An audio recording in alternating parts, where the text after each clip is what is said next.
A millionaire made an unexpected proposal to a homeless woman to pay her a fortune to bear his heir.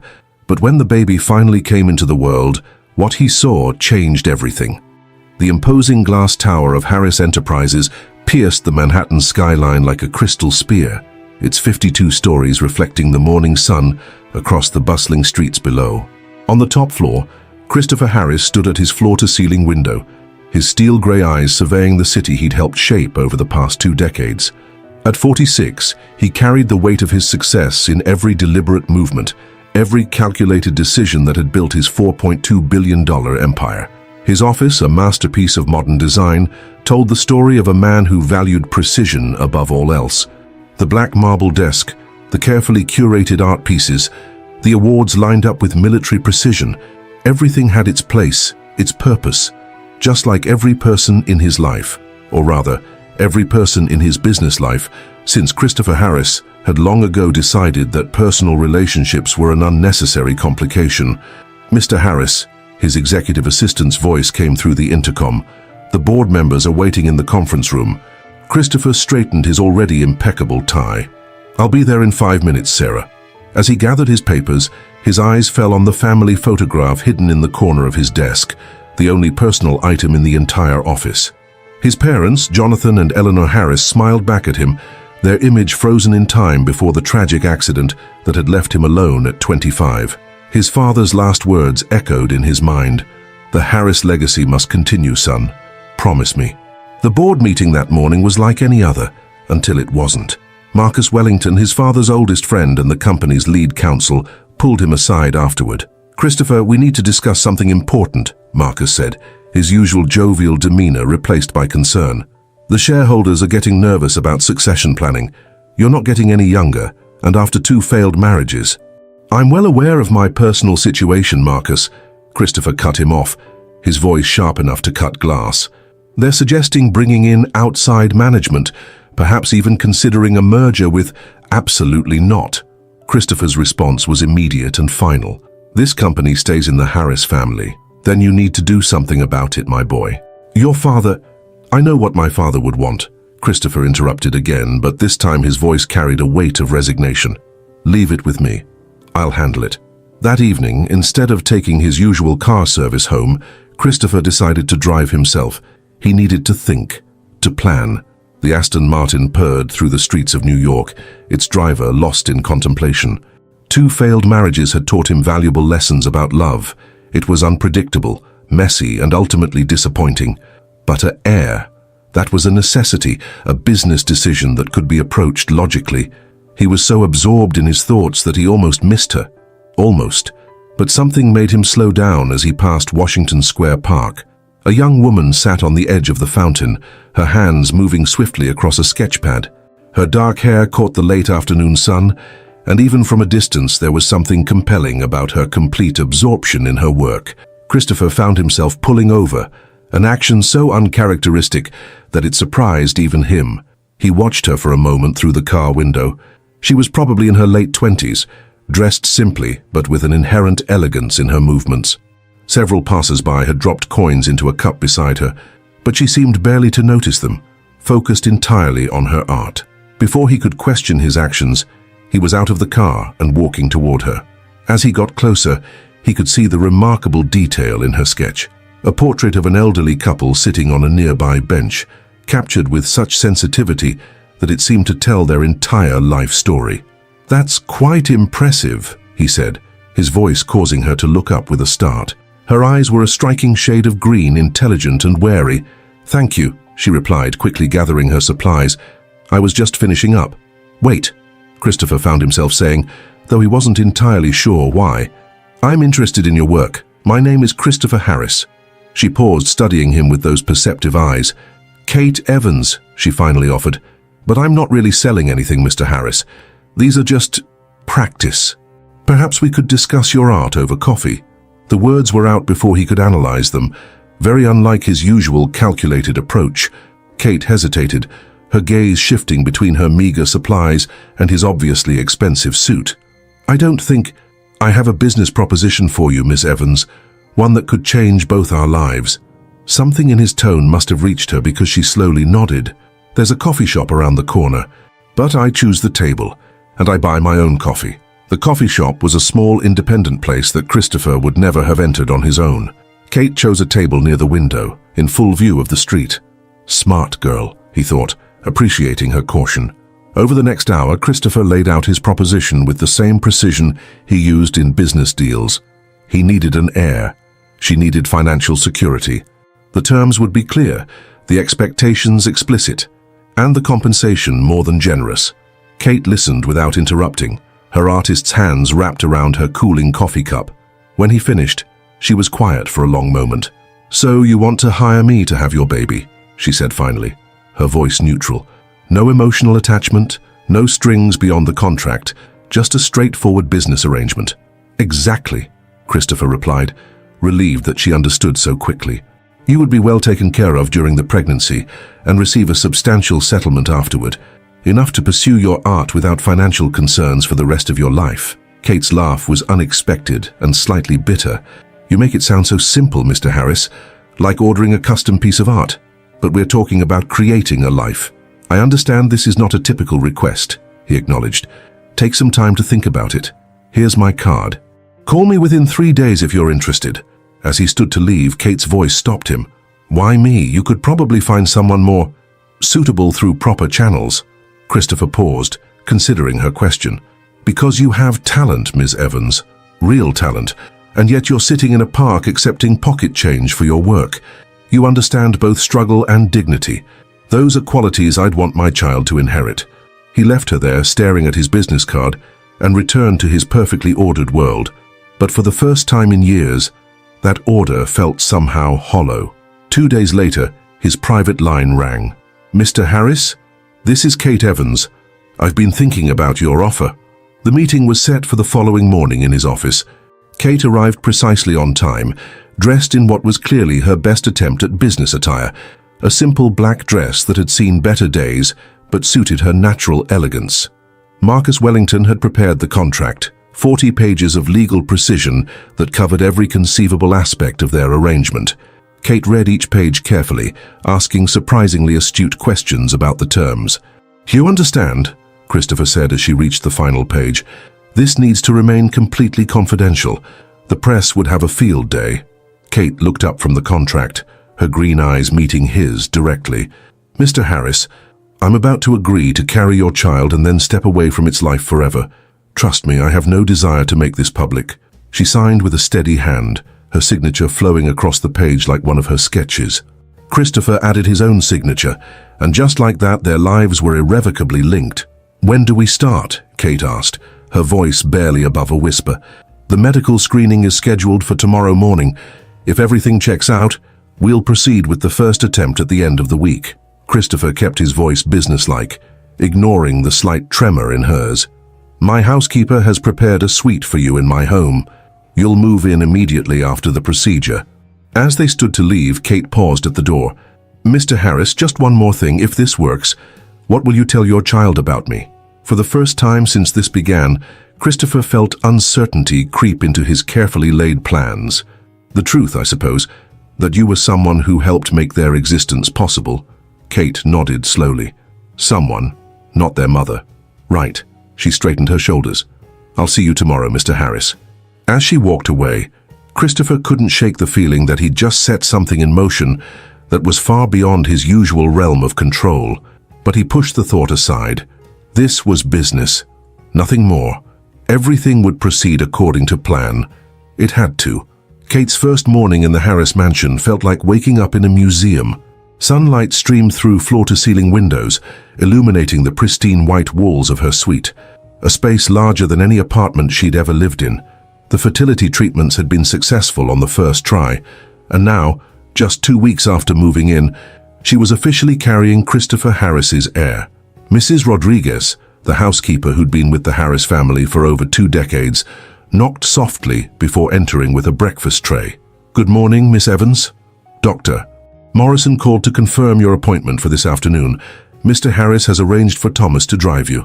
"I can take a cab," Kate protested, but Mrs. Rodriguez's expression made it clear that wouldn't be happening.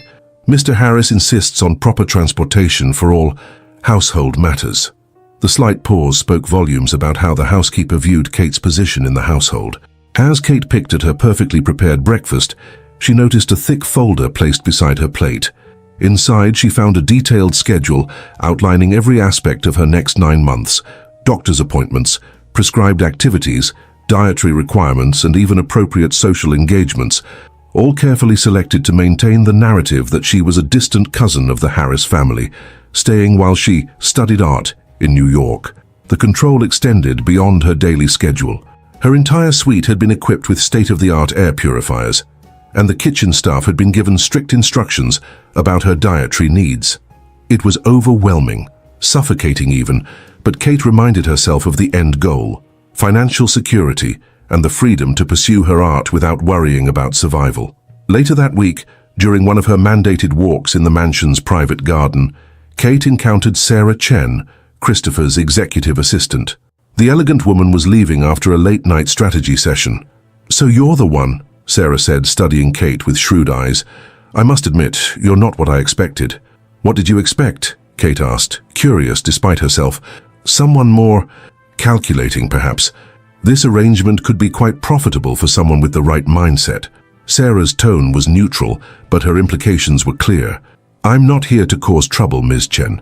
I just want to help." Sarah's laugh was soft but sharp. "Let me give you some advice, Miss Evans. Christopher Harris doesn't need help. He needs control. Remember that, and this will go much smoother for everyone involved." The interaction left Kate unsettled, but it also provided her first real glimpse into Christopher's world. Sarah wasn't wrong. Everything in the mansion operated with clockwork precision, orchestrated by Christopher's exacting standards. Even his rare appearances at home seemed scheduled, brief encounters in the hallway or formal dining room, where he would inquire about her health with detached politeness. One evening, about a month into her stay, Kate was sketching in the library when Christopher returned home earlier than usual. He paused in the doorway, seemingly surprised to find her there. "I'm sorry," Kate said, quickly gathering her supplies. "I know this isn't part of the designated areas." "No, stay," Christopher interrupted, his voice softer than she'd ever heard it. "What are you working on?" Kate hesitated before showing him her sketch, a detailed rendering of the library's grand fireplace, with its intricate woodwork and family photographs. Christopher's eyes lingered on the drawing, particularly on her interpretation of a photo showing him as a child with his parents. "You've captured their essence," he said quietly. "Especially my mother's smile. She looks kind," Kate ventured. "In all the photos she has this warmth about her." She was. Christopher's response was clipped, but he didn't leave immediately as he usually did. Instead, he poured himself a drink and settled into one of the leather armchairs. The library was her favorite room. She used to say books were windows to different lives. "What happened to them?" Kate asked, immediately regretting her boldness when she saw his expression close off. "Car accident. Black ice on a mountain road." He finished his drink in one swift motion. "The library's yours to use, Miss Evans. Just ensure any art supplies are cleaned up properly."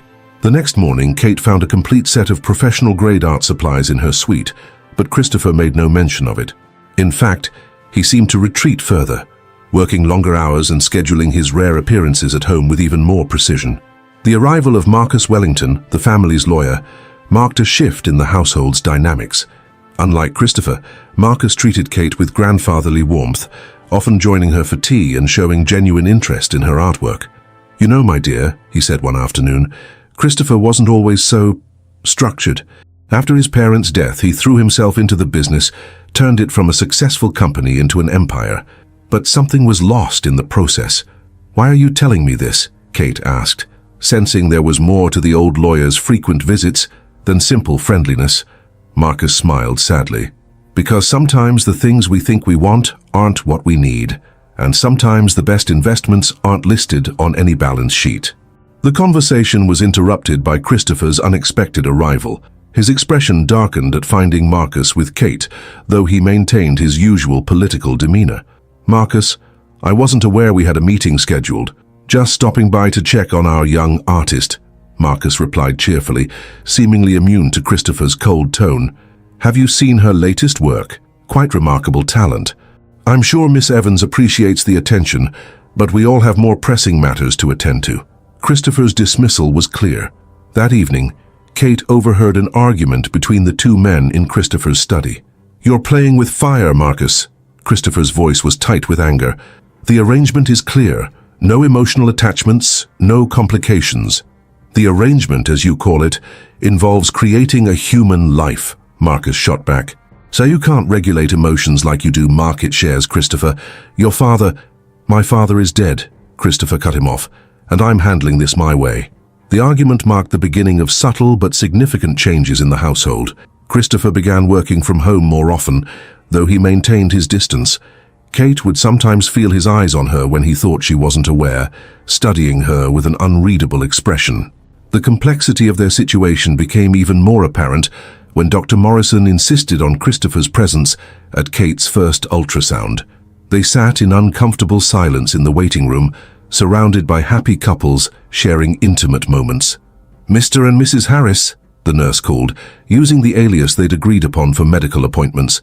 The sound of the heartbeat filled the room, strong, steady, and somehow more real than any contract or arrangement. Kate felt tears in her eyes and quickly wiped them away, not wanting to appear emotional. But when she glanced at Christopher, she caught a flash of something in his expression before his usual mask slipped back into place. That night, unable to sleep, Kate found herself back in the library. To her surprise, Christopher was there, staring at the family photographs above the fireplace. "I apologize if I disturbed you," she said, turning to leave. "Do you think about it?" he asked suddenly. "The baby's future," Kate paused.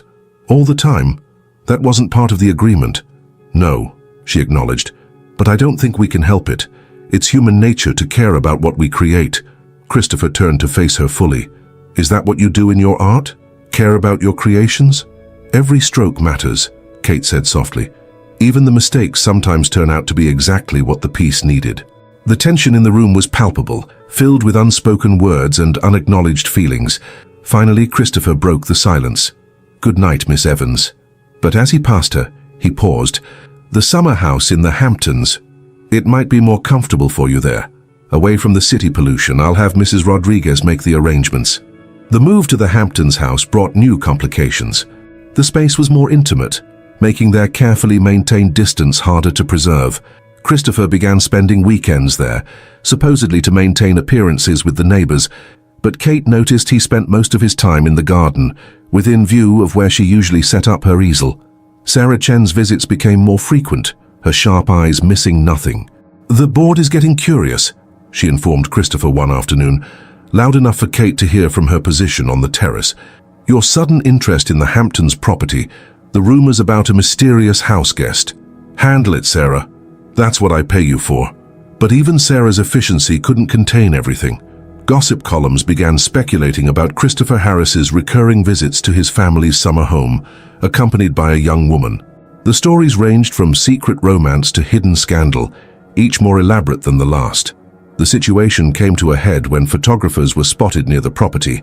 Christopher's reaction was immediate and severe: increased security, restricted movements, and a clear reminder of the confidentiality agreement. "This isn't prison," Kate finally snapped one evening, after being told she couldn't walk on the beach. "I agreed to carry your child, not become a ghost." "This isn't about you," Christopher retorted. "Everything I do is to protect—" "Your investment?" Kate interrupted, her voice sharp. "Your reputation? Or maybe, just maybe, something you're not ready to acknowledge?" Their eyes met in a charged moment of confrontation. For once, Christopher seemed at a loss for words. "I see the way you watch me when you think I'm not looking," Kate continued, her voice softer but no less intense. "The way you linger in rooms I'm in, the art supplies, the books that mysteriously appear based on casual mentions of my interests. You're building something here, Mr. Harris, whether you want to admit it or not." Christopher's response was cut off by the sudden arrival of Mrs. Rodriguez, her face pale with concern. "Mr. Harris, turn on the news. Now." The television flickered to life, revealing a breaking story that would shatter their carefully constructed world. Breaking news: Harris Enterprises, CEO Christopher Harris involved in secret surrogacy scandal, exclusive details revealed by inside source. The look Christopher gave Kate was devastating in its accusation, but she stood her ground. "It wasn't me," she said firmly. "I would never—" "Sir?" Sarah Chen's voice came urgently through his phone, Marcus Wellington is trying to reach you. He says he knows who leaked the story. The revelation was about to change everything, but not in the way any of them expected. The media storm that followed the leak threatened to tear everything apart. Christopher immediately launched an internal investigation, while his PR team worked overtime to control the narrative. But it was the source of the leak that would shake their world to its core. It was Regina, Marcus revealed in Christopher's study, his voice heavy with regret. Regina Maxwell. The name hung in the air like a poisoned arrow. Regina Maxwell, Christopher's second ex-wife and a board member of Harris Enterprises. Kate, who had been asked to join the meeting, watched Christopher's face turn to stone. She found out through the medical records, Marcus continued. Apparently, she still had access to your private physician's office. She's demanding a seat on the executive board in exchange for her silence about certain details. What details? Kate asked, her hand instinctively moving to her growing belly. Marcus hesitated. Regina claims she has evidence that this arrangement was less than legal. She's threatening to expose everything unless her demands are met. Christopher's laugh was cold and brittle. Of course she is. Regina always did know how to leverage a situation. He turned to Kate. I apologize, Miss Evans. You've been drawn into something you shouldn't have to deal with. When's your next board meeting? Kate asked suddenly, surprising both men. Tomorrow morning, why? I want to be there. Christopher's refusal was immediate. Absolutely not. The situation is volatile enough. I'm carrying your child, Kate interrupted. Or at least, that's what we thought. The room fell silent as Kate pulled out an envelope from her pocket. The results from her latest medical appointment, the one she'd attended alone while Christopher dealt with the PR crisis. What do you mean, thought? Christopher's voice had lost its usual control. Kate handed him the envelope with trembling fingers. I was going to tell you tonight anyway. The doctor did a detailed ultrasound. It's twins, Mr. Harris. A boy and a girl. The papers slipped from Christopher's usually steady hands, scattering across his mahogany desk. Marcus let out a soft whistle, while Christopher seemed to have forgotten how to breathe. Twins, he repeated, the word foreign on his tongue. Yes, Kate continued, finding strength in his momentary vulnerability. And I'm going to that board meeting tomorrow. If Regina wants to play hardball, she should understand exactly who she's threatening. The next morning, the Harris Enterprises boardroom crackled with tension. Regina Maxwell sat in her usual place, elegant and poised, a satisfied smile playing at her lips. The other board members shifted uncomfortably, all too aware of the scandal hanging over their heads. When Christopher entered with Kate by his side, Regina's smile faltered. Kate was dressed in a simple but elegant maternity dress that made no attempt to hide her condition. The whispers around the table died as she took a seat next to Christopher at the head of the table. Ladies and gentlemen, Christopher began, his voice steady, I believe we all know why we're here. Regina has brought certain concerns to the board's attention. Concerns? Regina's laugh was silk over steel. Christopher, darling, let's not minimize the situation. You've entered into an illegal surrogacy arrangement that could destroy this company's reputation. The shareholders... The arrangement is completely legal, Kate interrupted, her voice clear and strong. Every document, every medical procedure, every detail was handled through proper channels. The only illegal action here was your breach of medical privacy laws. Regina's perfectly manicured nails drummed against the table. And who exactly are you to speak in this meeting? I'm the woman carrying the future of Harris Enterprises, Kate replied, meeting Regina's gaze steadily. Twins, actually.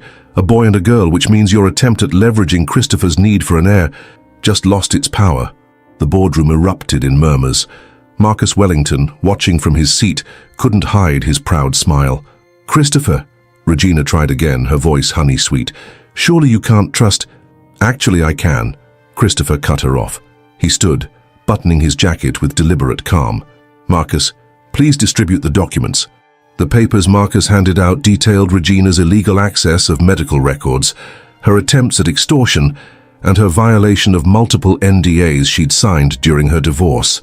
The board has a choice, Christopher continued. Accept Regina's immediate resignation or face a very public legal battle that will expose her actions. Your call, Regina.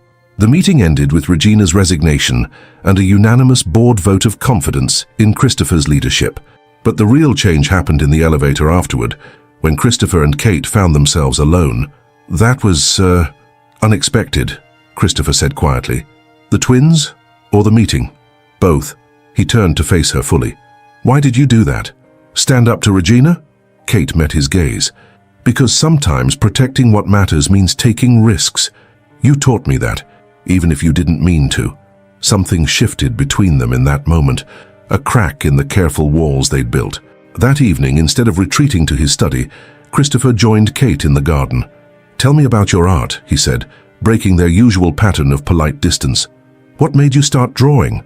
The conversation flowed naturally, hours passing as Kate shared stories of her childhood dreams, and Christopher, surprisingly, opened up about his own past. The twins became a bridge between their worlds, a reason to lower their guards.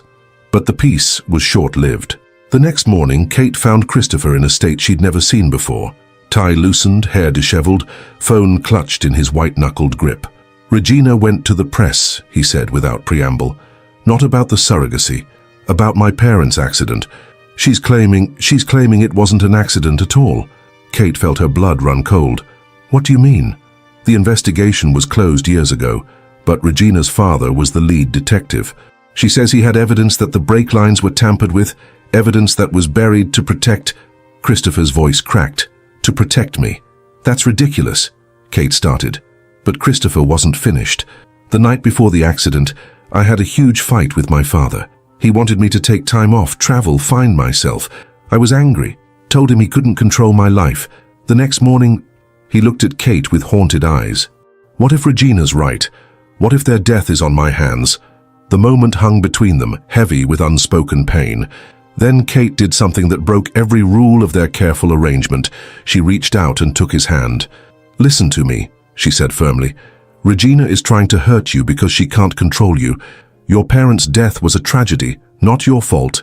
And these babies, she placed his hand on her growing belly. They're not a business arrangement anymore. They're a chance to heal, to build something new. As if on cue, there was a flutter beneath their joined hands. The first kicks of the twins making their presence known. Christopher's breath caught, and Kate saw something she'd never witnessed before. A tear rolling down his cheek. I don't know how to do this, he whispered. Be vulnerable. Be a father. My own father. Then we'll figure it out together, Kate said softly. No contracts, no arrangements. Just two people trying to do right by these little ones. The moment was interrupted by Mrs. Rodriguez bursting into the room, her face pale. Mr. Harris, Miss Evans, you need to see this. The television was playing footage from a press conference where Regina stood at a podium, her face a mask of concerned citizenship. But it wasn't her accusations about the accident that made Kate's blood run cold. It was the document she held up for the cameras, a copy of their original surrogacy contract, with certain clauses highlighted that, taken out of context, painted a far darker picture than reality. This isn't just about succession, Regina was saying to the reporters. This is about a powerful man using his wealth to essentially purchase a human life. The public deserves to know the truth about Christopher Harris. As the story exploded across news channels, Christopher and Kate found themselves trapped in the Hampton house, surrounded by reporters. But something had fundamentally changed between them. The carefully maintained distance had crumbled, replaced by a tentative partnership, born of shared crisis and the undeniable connection to the lives growing between them. Late that night, after endless calls with lawyers and PR teams, Christopher found Kate in the library, sketching furiously. What are you drawing?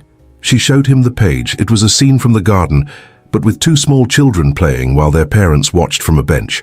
I've been having these dreams, she admitted, about their future, our future. I know it's not what we agreed to, but the agreement was flawed from the start, Christopher interrupted. I thought I could control everything, keep emotions out of it. I was wrong. He sat beside her, closer than he'd ever allowed himself before. Kate, I need to tell you something. About my parents, about Regina, about everything. But first, he took a deep breath. I need you to know that whatever happens next, you and these babies are my priority. Not the company, not my reputation, not anything else. As he began his story, neither of them noticed Sarah Chen watching from the doorway, a troubled expression on her face as she typed out a message on her phone. It's happening exactly as we predicted. Time for phase 2. The twins chose that moment to make their presence known again. kicking strongly enough for both Christopher and Kate to feel it. In that instant, the weight of secrets, lies, and carefully constructed walls seemed to fade against the simple truth of new life and unexpected love. But Sarah's message would soon prove that their story was far from over, and the biggest revelations were yet to come. The following morning brought another surprise. Marcus arrived early, carrying a weathered leather briefcase that Kate had never seen before. "Your father left this for you," Marcus said to Christopher, placing the briefcase on the desk. "He asked me to give it to you when you were ready. I think that time is now." Christopher stared at the briefcase as if it might bite. "Why now, Marcus? After all these years?" "Because your father knew something that you're just beginning to understand. That legacy isn't about blood or business. It's about love." Marcus glanced meaningfully at Kate. "Open it, son." With trembling hands, Christopher unlocked the briefcase. Inside were letters, dozens of them, all written in his father's distinctive handwriting. But it was a small notebook that caught his attention first. "It's his private journal," Christopher said, his voice barely a whisper. As he read, his face went through a range of emotions: shock, pain, understanding, and finally, a kind of peace. He knew. Christopher looked up at Marcus. "About Regina's father, about the investigation, he wrote it all here." Kate moved closer, drawn by the intensity in Christopher's voice. He began reading aloud. "My son believes that strength lies in control, but he couldn't be more wrong. True strength is in letting go, in trusting, in loving despite the risk of loss. I see him building walls around his heart, and I fear that my death will only make them higher. But I have faith that someday, someone will help him see that the greatest legacy we can leave isn't in our bank accounts or business empires, but in the lives we touch and the love we share." The journal entry was dated 1 week before the accident. Christopher's hands shook as he turned to the final page, where a letter was tucked away addressed to "my future grandchildren." Kate felt the twins move again, as if they knew their grandfather's words were finally being read. Christopher's voice cracked as he read the letter. "My dear grandchildren, I never had the joy of meeting you, but I want you to know that you were loved long before you existed. Your father is a good man with a great heart, though he tries to hide it behind boardroom decisions and business strategies. Help him remember how to laugh, how to play, how to love without fear. And to whoever brought you into this world, thank you for giving my son the greatest gift possible, the chance to be the father I always knew he could be." The room fell silent except for the sound of Christopher's ragged breathing. Kate found herself moving without thinking, wrapping her arms around him as he finally allowed himself to grieve, not just for his parents, but for all the years he'd spent hiding from his own heart. "There's more," Marcus said gently. "Evidence that clears any suspicion about the accident. Your father had his own investigation done. He knew Regina's father was corrupt, knew he might try to use the accident for leverage someday. He protected you, Christopher, even after he was gone." Sarah chose that moment to enter, her usual composed demeanor slightly ruffled. "Mr. Harris, there's something you need to know about Regina's press conference. We've discovered who's really behind it." The revelation that followed would change everything once again. Regina wasn't acting alone. She was working with a group of investors who had been trying to take control of Harris Enterprises for years.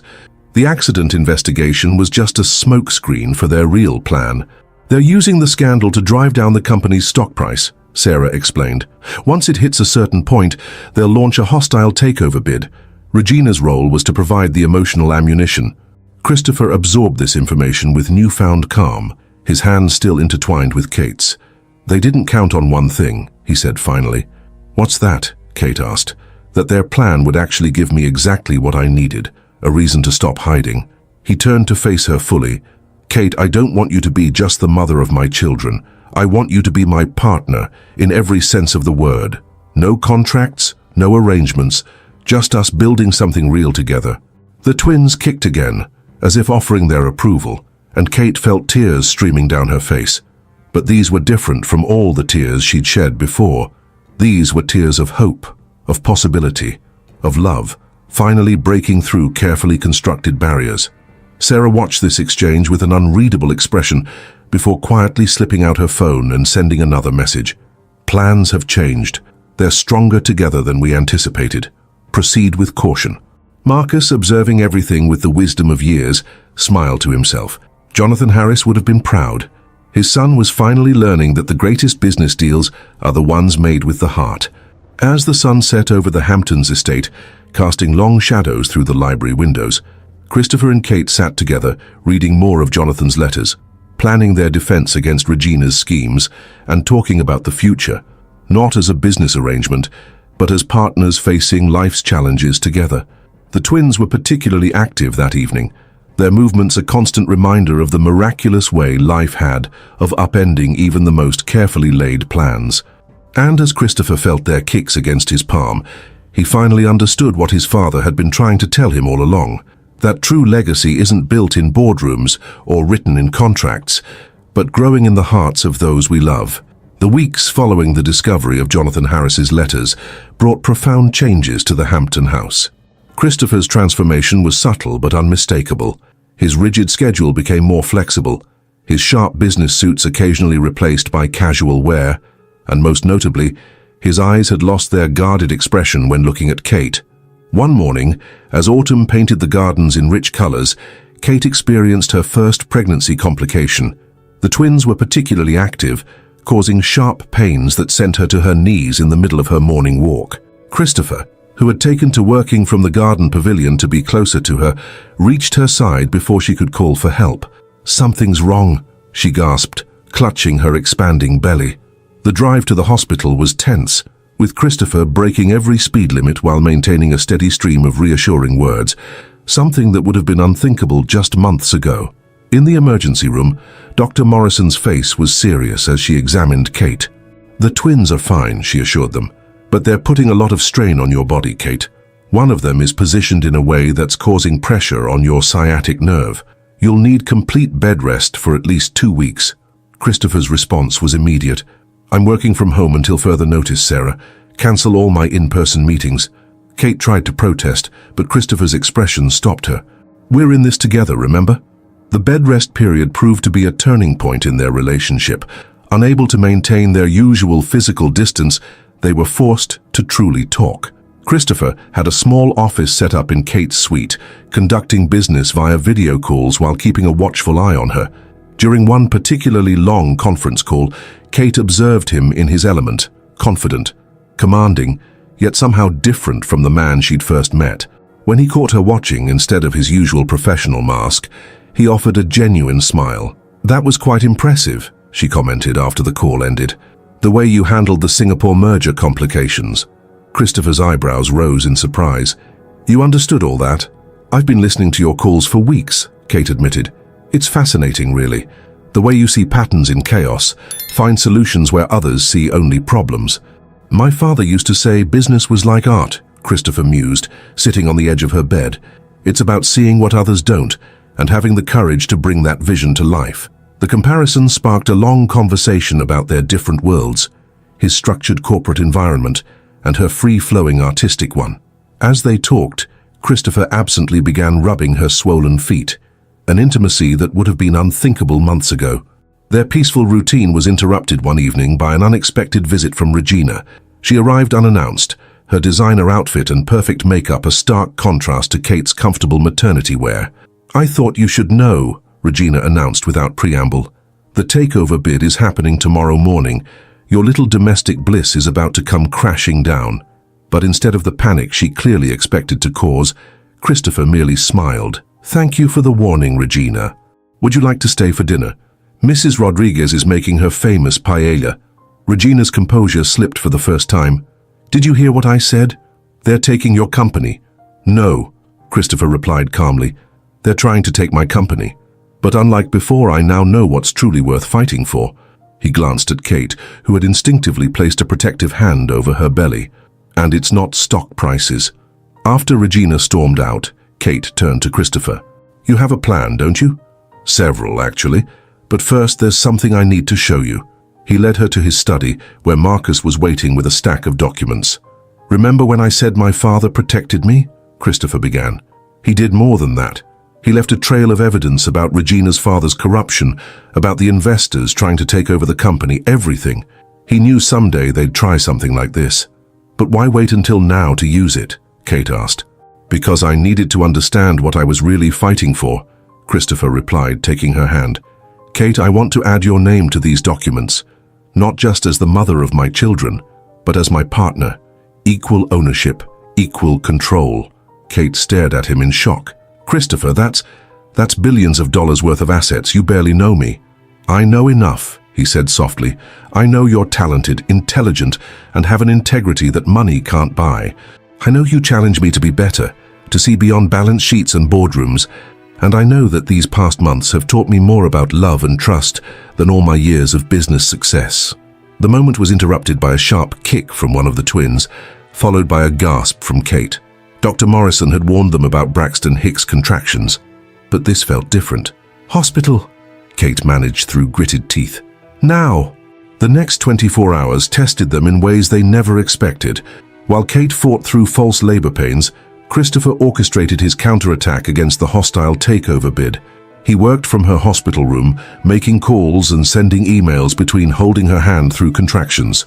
Sarah arrived with Dawn, bringing news from the financial front. They've launched their bid, but something's wrong. Their backing seems to have evaporated overnight. Christopher smiled tiredly. Amazing what happens when certain offshore accounts are exposed to regulatory scrutiny. Marcus has been busy. It's over? Kate asked, squeezing his hand through another contraction. The takeover attempt? Yes. Regina's allies are scrambling to distance themselves from the scandal. But our story? He brushed a kiss across her knuckles. I think it's just beginning. The following weeks brought more changes. Kate's art found its way onto the walls of Christopher's office, bringing life to the once sterile space.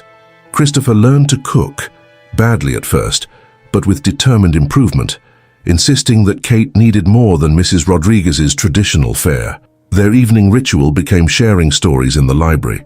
Christopher spoke of his parents, of happy memories he'd locked away for years. Kate shared dreams of her future gallery, now a real possibility thanks to Christopher's connections in the art world. But it wasn't all smooth sailing. Kate struggled with the physical demands of carrying twins, while Christopher battled his instinct to control every situation. They argued about names, about nursery colors, about whether classical music or jazz was better for fetal development. Yet even their arguments had changed. They listened to each other, compromised, grew together. The staff noticed the change in their employer. Christopher smiled more, laughed often, and treated everyone with a warmth that had been absent before. One evening, after a particularly heated debate about the merits of different parenting philosophies, Kate found Christopher in the nursery, attempting to assemble a crib without looking at the instructions. You know, she said, trying not to laugh at his frustrated expression. Sometimes it's okay to ask for help.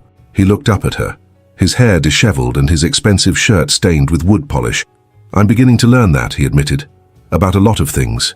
Together they managed to build not just the crib, but a vision of their future. Kate's artistic eye and Christopher's practical nature complemented each other perfectly, creating a space that was both beautiful and functional. As Kate's due date approached, Christopher faced his biggest challenge yet, learning to let go of control. When Kate developed mild preeclampsia, requiring more frequent hospital visits, he had to trust others to handle crucial business matters. You're different, Sarah observed one afternoon, watching Christopher fret over Kate's blood pressure readings. The old Christopher Harris would never have delegated the Asian market expansion to the regional team. The old Christopher Harris was a fool, he replied simply. He thought power meant never showing weakness, never trusting anyone else. He was wrong. Sarah's expression was unreadable as she excused herself to make a phone call. In the hallway, her whispered conversation was tense. We may have miscalculated. The changes in him, they're genuine. Perhaps we should reconsider. But whatever plans were being reconsidered would have to wait. Kate's water broke 2 weeks early, setting in motion a chain of events that would test their newfound strength in ways they never imagined. The delivery room became their battlefield, where all pretenses of control and careful planning melted away. Christopher, who could command boardrooms with a glance, found himself completely at the mercy of nature's timeline. I can't do this, Kate cried during a particularly difficult contraction. Yes, you can, Christopher insisted, his voice steady even as his hands trembled. We can. Together. As dawn broke over the city, their world shifted forever. The twins' first cries filled the room, first the boy, then his sister 3 minutes later. Christopher, who had prided himself on his composure in any situation, wept openly as he held his children for the first time. In the recovery room, as Kate rested with the twins in their bassinets beside her, Christopher stepped into the hallway to make a few necessary calls. He found Marcus waiting, his expression grave despite the joyous occasion. "They're beautiful, son," Marcus said warmly before his tone turned serious. "But there's something you need to know. It's about Sarah." Before Marcus could continue, Mrs. Rodriguez rushed down the hallway, her usually calm demeanor shattered. "Mr. Harris, please come quickly. Miss Chen is in Miss Evans' room and—" Christopher was moving before she finished speaking. He burst into the recovery room to find Sarah standing over Kate's bed, holding what appeared to be legal documents. "I'm sorry, Christopher," Sarah said, her professional mask finally cracking. "But she needs to know the truth about everything." Kate was sitting up in bed, her face pale but determined. "What truth, Sarah?" Sarah took a deep breath. "I was hired by Regina years ago to be her eyes and ears inside the company. But what I discovered, it wasn't what any of us expected. The truth, when it emerged, was more complex than anyone could have imagined." Sarah revealed that she had been gathering evidence of financial irregularities within Harris Enterprises, not from Christopher or his father, but from a group of board members who had been embezzling funds for years. The same board members who were now backing Regina's takeover attempt. They've been stealing from charitable foundations, manipulating contracts, destroying lives, Sarah explained. "Your father suspected something, which is why he kept such detailed records. I've been working with federal investigators for months building a case." "Why tell us now?" Christopher demanded. "Because tomorrow morning the FBI is moving in. Several board members will be arrested. The company's stock will take a massive hit. I needed you both to be prepared." Sarah turned to Kate. "And because you deserve to know that your children are being born into a situation more complicated than any of us realized." Christopher's mind raced through implications, possibilities, threats. But before he could speak, Kate's voice cut through the tension.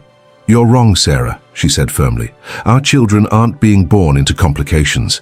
They're being born into love. Everything else is just details we'll handle together."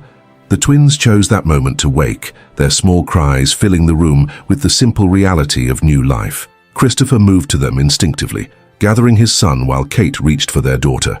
"She's right," Christopher said, looking at Sarah while cradling his son. "These children aren't heir to just a company. They're heir to everything their grandfather believed in. Integrity, love, and the courage to fight for what's right." Sarah watched them for a long moment, then placed a USB drive on Kate's bedside table. "Everything you need to know is in here. Bank records, emails, offshore accounts. Use it however you see fit." She turned to leave, then paused. "For what it's worth, I'm glad I was wrong about you both." After she left, Kate and Christopher sat in silence, absorbing the magnitude of what they'd learned while watching their children sleep. "What do we do now?" Kate asked softly. Christopher looked at his new family. Kate, tired but radiant, his daughter with her mother's delicate features, his son already showing signs of the Harris determination. In that moment, all his years of business training, all his careful planning and control seemed to fade against the simple truth of what mattered most.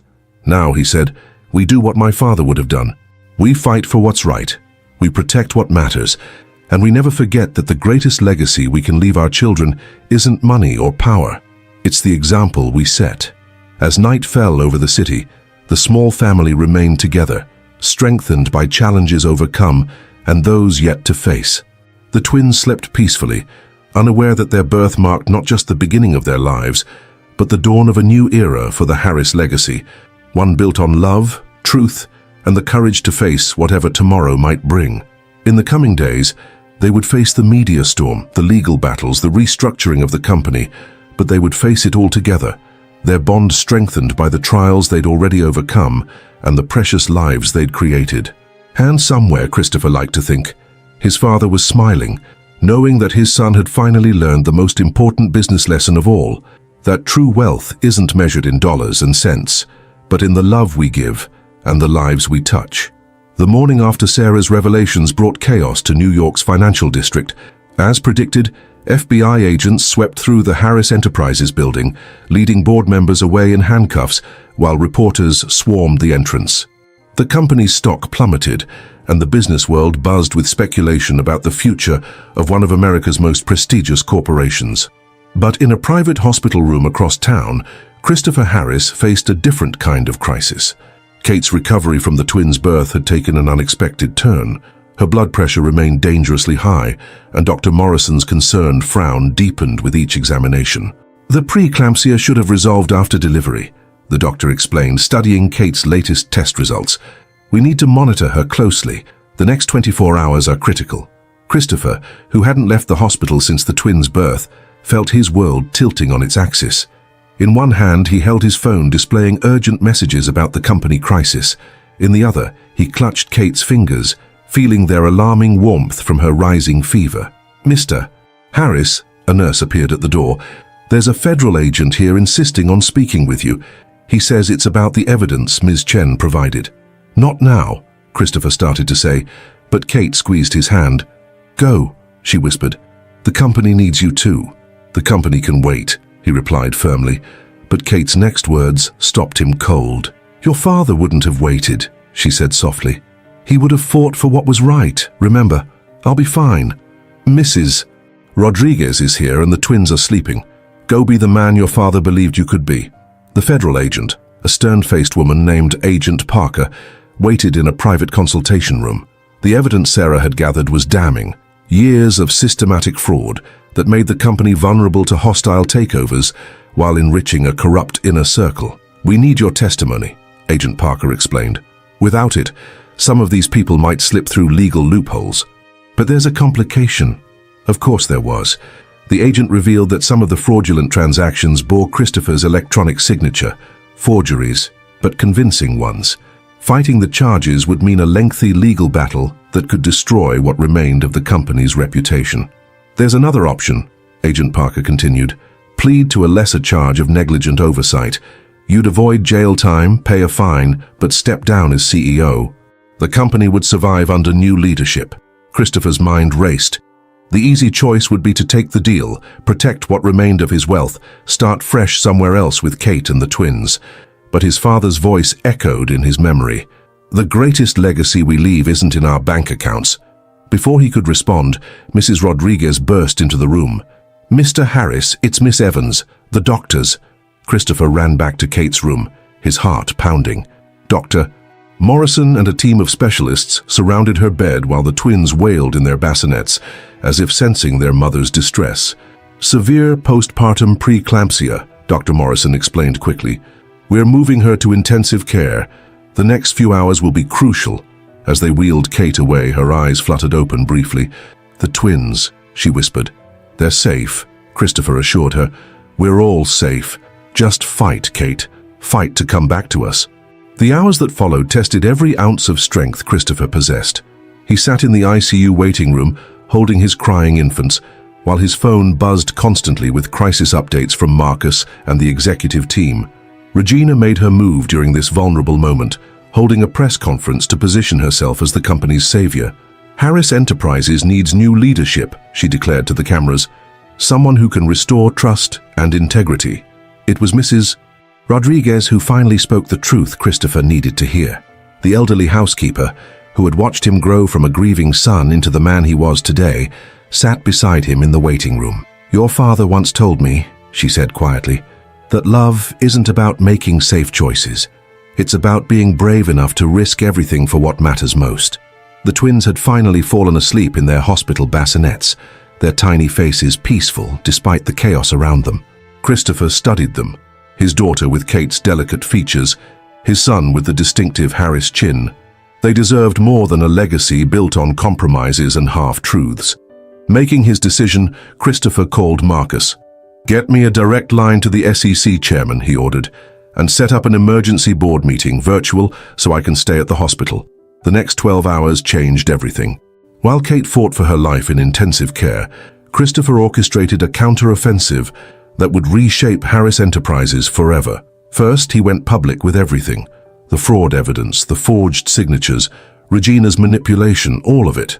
But instead of taking the plea deal, he announced a complete restructuring of the company. The corrupt board members would be removed, their positions filled by a diverse group of industry experts and ethical business leaders. Harris Enterprises was built on innovation and integrity. he declared in a video statement recorded from the hospital waiting room, his newborn twins visible in the background. "We lost our way, but today we choose a new path. Every fraudulent transaction will be investigated. Every victim will be compensated. We will rebuild this company on a foundation of transparency and trust." The business world was stunned. The stock price, already low, plunged further. But then something unexpected happened. Small investors, impressed by Christopher's honesty and commitment to reform, began buying shares. The company's younger employees took to social media, sharing stories of ethical practices and positive changes already underway. Regina's attempted takeover crumbled as her allies deserted her, unwilling to be associated with the scandal she had helped expose. But Christopher's victory felt hollow as Kate's condition remained critical. "Doctor." Morrison emerged from the ICU looking exhausted, but cautiously optimistic. "The medication is finally working," she reported. "Her blood pressure is stabilizing. She's asking for you and the twins." Christopher entered Kate's room with their children, his heart clenching at how pale and fragile she looked, but her eyes were clear and alert as she reached for the twins. "I heard what you did," she said softly, cradling their daughter while Christopher held their son. "You risked everything." "No," he corrected her gently. "I chose everything that matters. The company will recover stronger and better than before. But you and these little ones, you're the real Harris legacy." Kate's smile was tired but radiant. "Christopher, in all this chaos we never decided on names." Looking at their children, Christopher thought about legacy, about love, about the courage to choose what's right over what's easy. "What about Jonathan for our son?" he suggested. "After my father." "Perfect," Kate agreed. "And for our daughter, hope, because that's what she represents, hope for the future, for love, for everything we're building together." As if recognizing her new name, little Hope gurgled happily, while her brother Jonathan gripped Christopher's finger with surprising strength.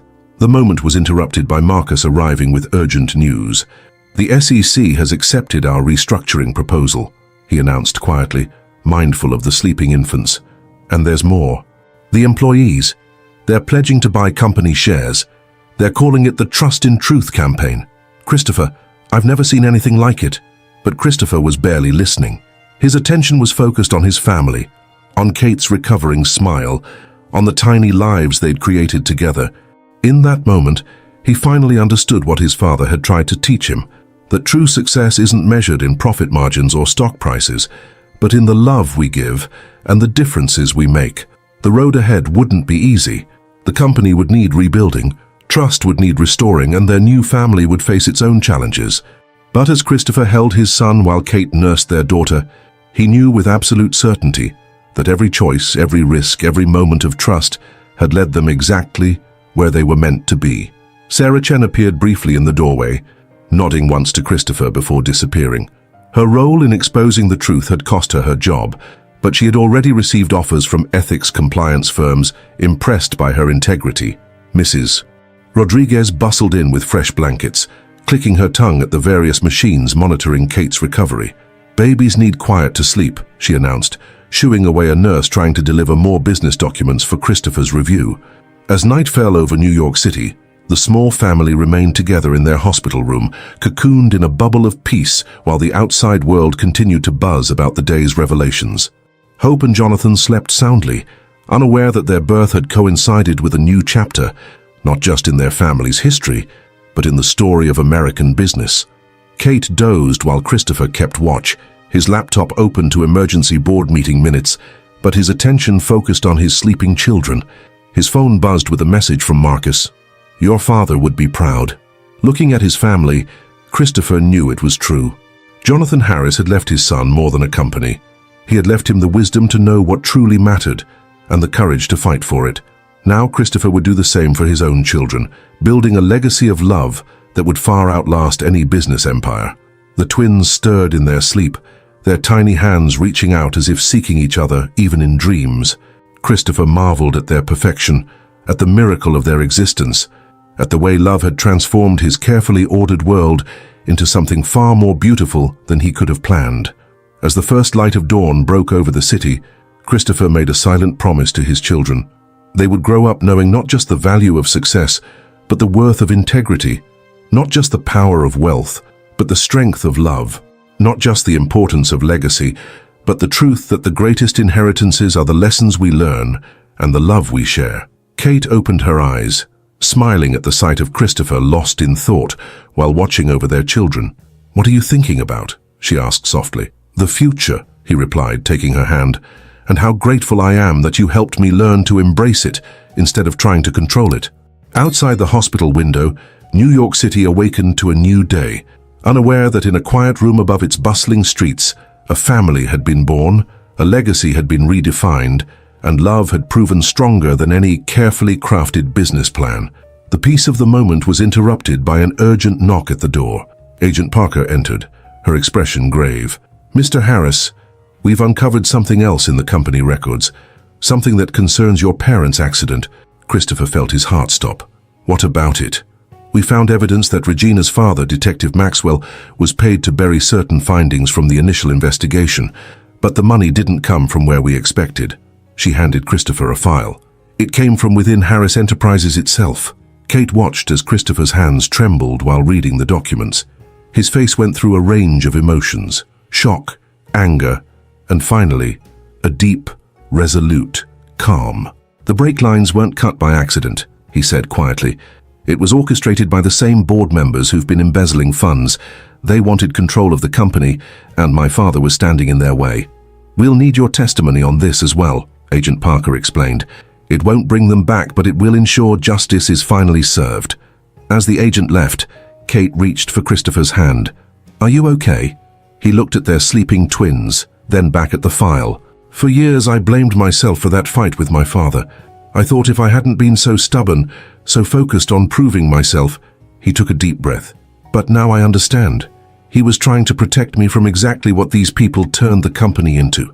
The twins began to stir, and Christopher lifted hope into his arms while Kate cradled Jonathan. "Look at them, Kate. They'll never know their grandparents, but they'll know what they stood for. Truth, integrity, love." A soft knock announced Mrs. Rodriguez's arrival with a breakfast tray. "Mr. Harris, the morning news." She turned on the television, where Regina was holding another press conference. "This is a sad day for Harris Enterprises," Regina was saying, her face a mask of concern. "The revelation that Jonathan and Eleanor Harris's death was no accident." Christopher switched off the TV. "She's trying to use my parents' death to manipulate public opinion." His voice was cold, but then he looked at his children and softened. "But she doesn't understand. The truth doesn't destroy legacies. It strengthens them." Over the next few hours, as Kate continued to recover and the twins demanded their parents' attention with increasing urgency, Christopher worked with Marcus to prepare a statement that would change everything again. "My parents, Jonathan and Eleanor Harris, built this company on a foundation of trust," Christopher's recorded message began, broadcast from screens across the financial district. "Their death was not just a tragedy, it was a crime committed by those who valued profit over human life. Today, we honor their memory not just by exposing the truth, but by rebuilding their legacy the right way." The response was immediate and overwhelming. Employees who had worked with Jonathan Harris came forward with their own stories, painting a picture of a leader who had fought against the corruption that would eventually claim his life. The media narrative shifted from corporate scandal to a story of justice long delayed but finally served. As evening approached, Kate's strength had improved enough for her to sit in a chair by the window, holding both twins, while Christopher handled urgent calls. She watched him move between roles, businessman, father, partner, with a grace that would have seemed impossible months ago. "I think I finally understand," she said when he finished his last call. "Understand what?" "Why your father left those letters. He knew someday you'd face a choice between protecting the company's image and fighting for its soul. He wanted you to know you weren't alone." Christopher knelt beside her chair, watching their children drift off to sleep. "I'm not alone," he agreed softly, "and neither are they. Whatever comes next, we face it together." That night, as the city lights twinkled beyond the hospital windows, Christopher made another decision. He asked Mrs. Rodriguez to bring him his briefcase, and from it he withdrew a small box that had belonged to his mother. "I was waiting for the right moment," he told Kate, opening the box to reveal a vintage engagement ring. "This was my mother's. Dad gave it to her not because of business or social expectations, but because he loved her, just like I love you." Kate's eyes filled with tears as she looked at the ring. "Christopher, we've done everything backwards," he admitted with a smile. "Had children, built a life, faced crises together. But now I'm asking, not because of contracts or arrangements or what anyone expects, but because I want to spend the rest of my life building this legacy of love with you. Will you marry me?" Before Kate could answer, both twins awoke, demanding attention, their timing impeccable as always. And as Christopher and Kate tended to their children's needs, their laughter mixing with the baby's cries, the ring sat sparkling on the bedside table, a symbol not just of love, but of the truth that the greatest legacies are built on choices made from the heart. The city outside continued its endless rhythm. Stock markets rose and fell, news cycles moved on to new scandals. But in that hospital room, a family had found its foundation, a legacy had found its truth, and love had proven itself more powerful than any force that had tried to stand in its way. 3 months after the twins' birth, the Harris mansion hummed with activity. Kate's recovery had been complete, and she'd transformed one of the mansion's unused wings into an art studio, where she worked on a special series of paintings while the twins napped in a carefully arranged corner. The upcoming wedding wasn't going to be the society event everyone expected. Instead, Christopher and Kate had chosen to hold an intimate ceremony in the mansion's gardens, where their journey had really begun. Mrs. Rodriguez supervised the preparations with military precision, while Marcus handled the legal aspects of merging their lives officially. But before they could celebrate their future, there was one final confrontation to face. The federal trial of the corrupt board members had reached its conclusion, and Christopher was called to testify about both the financial fraud and his parents' death. "You don't have to do this alone," Kate said that morning, adjusting his tie while Hope and Jonathan dozed in their matching bassinets. "I know," Christopher replied, kissing her softly. "That's what makes it possible." The courtroom was packed as Christopher took the stand. Regina sat with the defendants, her perfect composure finally cracking as Christopher systematically exposed decades of corruption. His testimony was clear, detailed, and devastating, not just about the financial crimes, but about the human cost of unchecked greed. "My parents believed in building something that would last," he told the jury. "Not just a successful company, but a legacy of integrity. Their death wasn't just murder.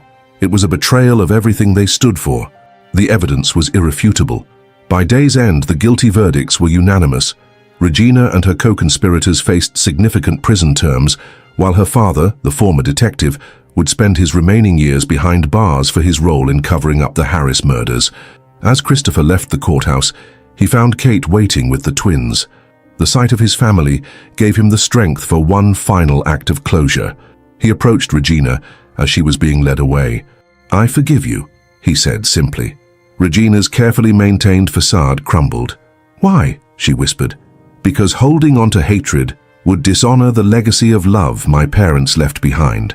And because these little ones deserve to grow up seeing that forgiveness is stronger than vengeance." That evening, as they put the twins to bed, Kate noticed Christopher seemed lighter, as if a weight had finally lifted from his shoulders. In his home office, she found him adding new photographs alongside the old one of his parents, pictures of Hope and Jonathan, of their small family together, of moments that marked their journey. "The company's stock hit a new high today," Kate mentioned, wrapping her arms around him from behind. "Did it?" Christopher's tone was purposefully casual. "I was too busy trying to figure out why our son refuses to sleep unless we play that ridiculous duck song." Kate laughed. The mighty Christopher Harris defeated by a rubber duck lullaby. "Speaking of defeat," he turned to face her, "have you given any thought to my proposal about the Harris Foundation?" The Harris Foundation was Christopher's latest project, a charitable organization dedicated to supporting arts education and ethical business practices. He wanted Kate to serve as its director, combining her artistic vision with his business acumen. "I have a counter-proposal," Kate said, pulling out her sketchbook. "What if we did this instead?" Her drawings outlined a vision that took Christopher's breath away, an innovative center that would combine art gallery space with business incubators, where young artists could learn entrepreneurial skills, while business students were exposed to creative thinking. "We'll call it the Jonathan and Eleanor Harris Center for Creative Enterprise," Kate explained. "A place where art and business don't just coexist. They strengthen each other." Christopher studied the sketches, amazed once again by Kate's ability to see possibilities he'd never imagined. "It's perfect," he said softly. "Just like everything else you've brought into my life." Their wedding day dawned bright and clear. The garden was transformed with Kate's artistic touch, elegant simplicity that highlighted nature's own beauty. Hope and Jonathan, now crawling and beginning to babble, were dressed in matching outfits that Mrs. Rodriguez had specially made. The ceremony was everything they hadn't known they wanted: intimate, genuine, and filled with love. Marcus officiated, his voice thick with emotion as he spoke about witnessing their journey from business arrangement to true partnership. "Jonathan once told me," Marcus said during the ceremony, "that the greatest business deal he ever made was asking Eleanor to marry him. Today, his son proves that wisdom runs in the family." The surprise came during the reception when Sarah Chen appeared with an unexpected wedding gift. She handed Christopher a thumb drive containing evidence that completely exonerated him from any wrongdoing in the company's financial scandal. Her work with federal investigators had not only helped bring down the corrupt board members, but had also protected the Harris legacy. "Consider it my way of making amends," Sarah said, "and my resignation. I've accepted a position with the SEC's Ethics Compliance Division." As she turned to leave, Kate called after her, "Sarah, thank you for everything." The months that followed brought more changes. The Harris Center opened to international acclaim, combining Kate's artistic vision with Christopher's business acumen in ways that transformed both worlds. Hope and Jonathan grew into curious, energetic toddlers who filled the once quiet mansion with laughter and chaos. Christopher's management style evolved too. He worked primarily from home, scheduling meetings around the twins' nap times and often conducting video calls with Hope or Jonathan on his lap. The business world watched in amazement as Harris Enterprises became a model of ethical leadership and work-life balance. One evening, as they watched the twins playing in the garden where their story began, Kate noticed Christopher smiling at a notification on his phone. "Good news?" she asked. "The best kind," he replied. "The first graduates of our business ethics program just launched their own company, and guess what? They're partnering with artists from the center's residency program." Kate leaned against him, their wedding rings catching the sunset's light. "Your father would be proud," she said softly. "Our fathers," Christopher corrected her. They'd recently located Kate's estranged father, a struggling artist who'd abandoned his family years ago. The reconciliation was slow but healing, another thread in their tapestry of redemption and love. Later that night, after the twins were asleep, Christopher found Kate in her studio, working on a new series of paintings. These pieces were different from anything she'd done before. Powerful combinations of abstract emotion and concrete reality that told their family's story in color and light. "I've been thinking," Kate said, not looking up from her canvas, "about what to tell the twins when they're older, about how we met, about their grandparents, about everything that happened." Christopher wrapped his arms around her, both of them looking at the painting taking shape, a complex swirl of darkness and light, pain and joy, loss and love. "We'll tell them the truth," he said simply, "that sometimes the greatest love stories don't follow a traditional path. That legacy isn't about what we inherit, but what we choose to build. That family isn't just about blood, but about the courage to open our hearts even when we're afraid." Kate turned in his arms, her face splattered with paint. "And what about the part where their father tried to turn having a baby into a business deal?" Christopher laughed. "We'll tell them that sometimes the best business decisions are the ones that fail completely, because they make room for something far more valuable to take their place." A cry from the nursery interrupted their moment. Hope was awake and demanding attention, which meant Jonathan would follow suit any second.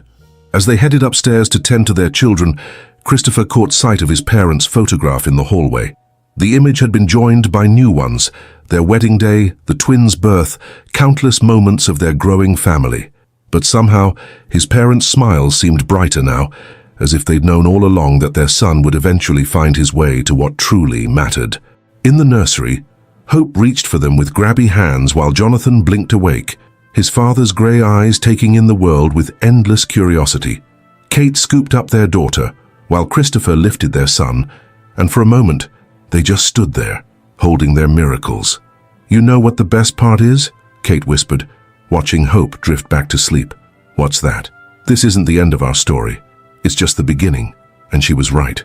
Because the greatest legacies aren't the ones we inherit, but the ones we choose to build.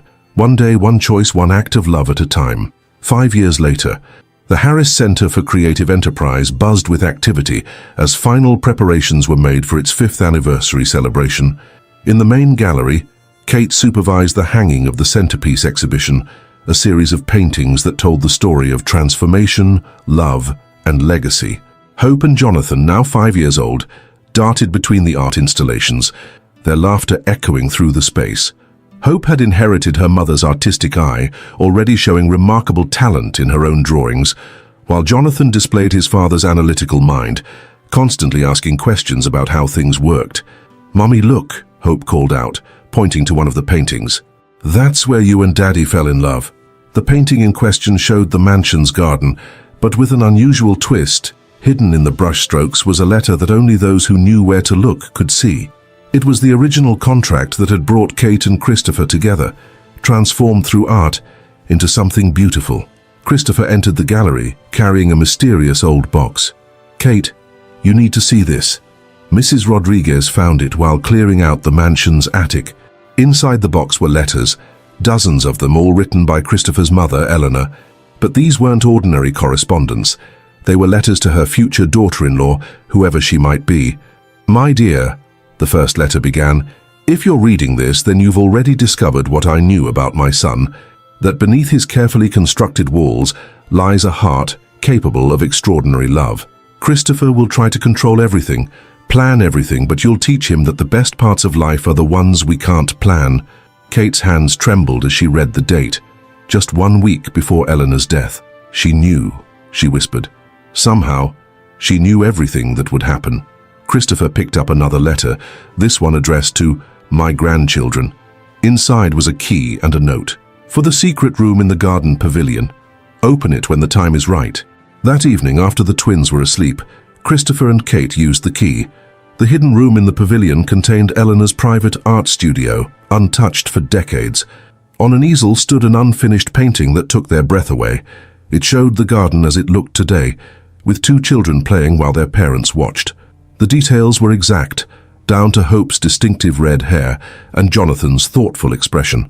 But it was the date on the canvas that changed everything. 25 years ago, Eleanor Harris had painted the future she would never see. A letter propped against the easel provided the final revelation. "My dearest family, some might call it mother's intuition, but I've always known that art and love would save our legacy. Christopher will find someone who teaches him that true wealth isn't in what we own, but in what we give. And to my grandchildren, yes, twins run in our family, though Christopher never knew. Your grandmother was a twin, and I always knew my son would have 2 little ones of his own." The letter continued, but Kate and Christopher were interrupted by tiny footsteps. Hope and Jonathan had followed them, curious as always. "Grandma's paintings," Hope exclaimed, running to the easel. "She knew about us," Jonathan said quietly, showing his father's perception. "Before we were born." Christopher lifted both children into his arms, while Kate picked up one final envelope that had fallen from the easel. Inside was a small note in Eleanor's handwriting. "Love isn't a business transaction. It's a leap of faith. Thank you, my dear Kate, for teaching my son to fly." As the family stood together in Eleanor's studio, surrounded by the past, present, and painted future, they understood that some legacies are written not in contracts or business deals, but in the invisible threads that connect hearts across time. The next morning at the Harris Center's anniversary celebration, Kate unveiled one final painting, her recreation of Eleanor's prophetic work, but with one addition. In the background, barely visible but unmistakably there, stood Eleanor and Jonathan Sr., watching over their family with proud smiles. Christopher squeezed Kate's hand as they watched Hope and Jonathan explain the painting to guests, their young voices full of wonder and pride. "Your mother knew," Kate said softly. "All those years ago she knew love would find a way." "She knew something else too," Christopher replied, pulling out one last note he'd found hidden in his father's old desk. "Read it." The note was simple but profound. "The greatest business secret of all. Sometimes the heart makes better decisions than the head. Trust it, Mom." And in that moment, surrounded by art and love and the legacy of those who had gone before, they understood that their story had never really been about contracts or arrangements, or even tradition.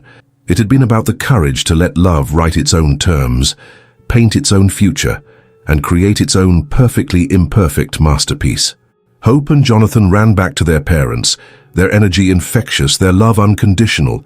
The future stretched before them, full of possibilities that even Eleanor's prophetic brush couldn't have captured, because the greatest masterpieces are the ones we paint together, one day at a time. If this story touched your heart, and you want to keep following inspiring and moving stories, be sure to check out our upcoming videos. Subscribe to our channel and turn on notifications to stay updated on new content that can brighten your journey and provide valuable insights. If you missed the latest video we shared here, take a look at what happened. A single mother, worn down by the struggles to survive, seizes the chance for a job as a caregiver, unaware of what lies ahead.